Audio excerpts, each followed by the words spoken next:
Bienvenue à Rouge et Or Express. Beaucoup d'actions au PEP ce samedi soir sur et à l'extérieur du terrain. Avant le duel de volleyball masculin entre Montréal et Laval, la formation Bonka Bosta s'est chargée d'animer la foule.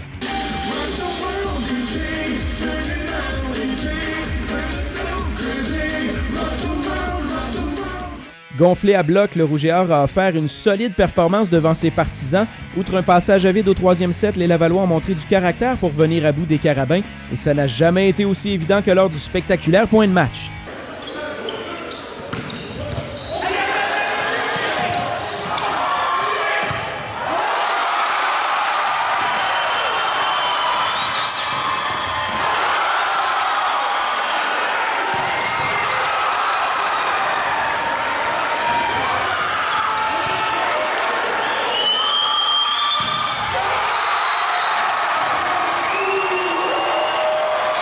C'est de cette façon que Laval a repris l'exclusivité du premier rang du RSEQ devant les Carabins. Après le match, Pascal Clément a affirmé voir beaucoup de positifs découler de cet affrontement. La chose que je suis plus content, là, c'est un bon match de volleyball.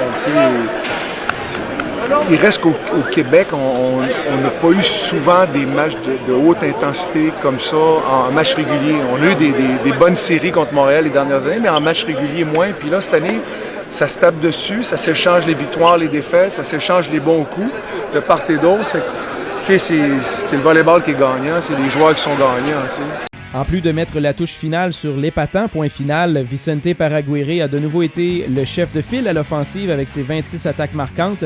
L'avantage du terrain, le Rouge et Or y croit, selon Vicho. C'est aussi parce que nous, ici à Laval, on est vraiment habitué à jouer comme ça, puis les plafonds met haut, puis on a le terrain pour faire un peu n'importe quoi. Puis à Montréal, il est comme si petit, on n'aime pas ça, jouer là-bas, mais eux, ils n'aiment pas jouer ça ici, donc c'est un peu les deux. Les filles jouaient pour leur part à McGill vendredi soir. Défaite crève-cœur malgré une avance de 13-11 au cinquième set. Laval n'a pas su capitaliser. Les Martlets sont revenus de l'arrière pour gagner le match. Le lendemain, retour au PEPS pour un duel au sommet face aux Carabins. Si Montréal avait gagné les deux premiers affrontements 3-0, le Rouge et Or était prêt à jouer samedi, dominant notamment le deuxième set 25-11. Malheureusement, un scénario semblable à la veille s'est reproduit. 3 balles de manche bousillées au quatrième set. Les visiteuses n'en demandaient pas autant et ont mis fin aux espoirs des Lavalloises.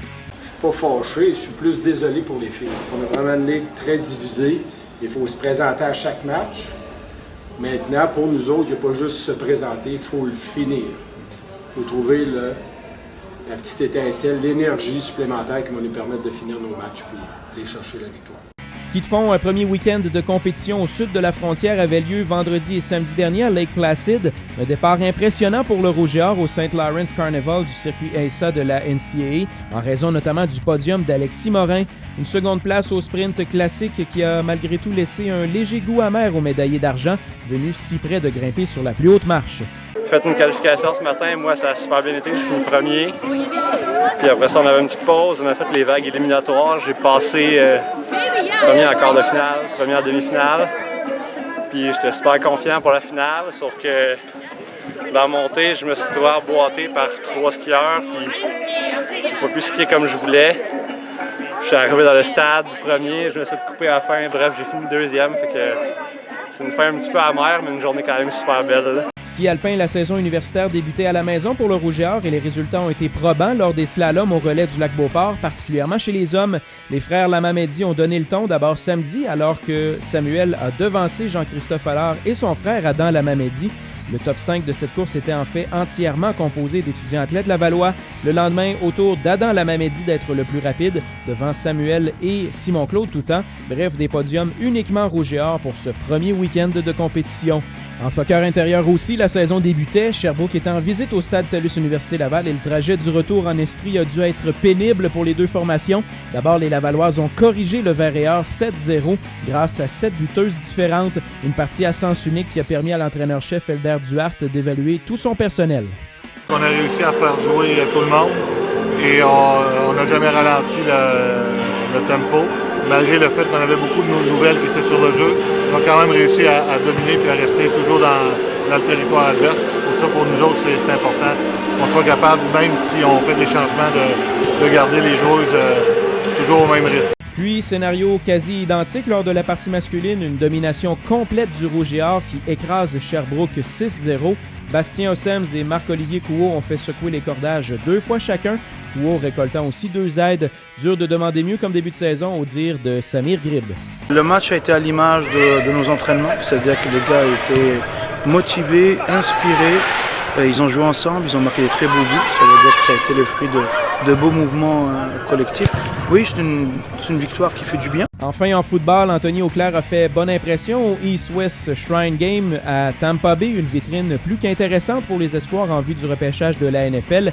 L'ailier rapproché du Rouge et Or a capté samedi 2 passes pour 21 verges en plus de bien s'acquitter de ses tâches au bloc, croyant ainsi avoir augmenté ses chances de devenir le premier étudiant athlète de l'histoire de l'Université Laval à être repêché par une équipe du circuit Goodell. Frédéric Nolin et Alexis Morin sont nos étudiants athlètes le groupe Sport Interplus de la semaine. La skieuse Nolin a remporté une médaille de bronze à son premier slalom de la saison du RSEQ, tandis que le fondeur Morin a terminé au 2e rang du sprint classique du St. Lawrence Carnival face à des adversaires du circuit NCAA. Ça complète cette édition du 23 janvier. Rendez-vous lundi prochain pour un autre Rouge et Or Express.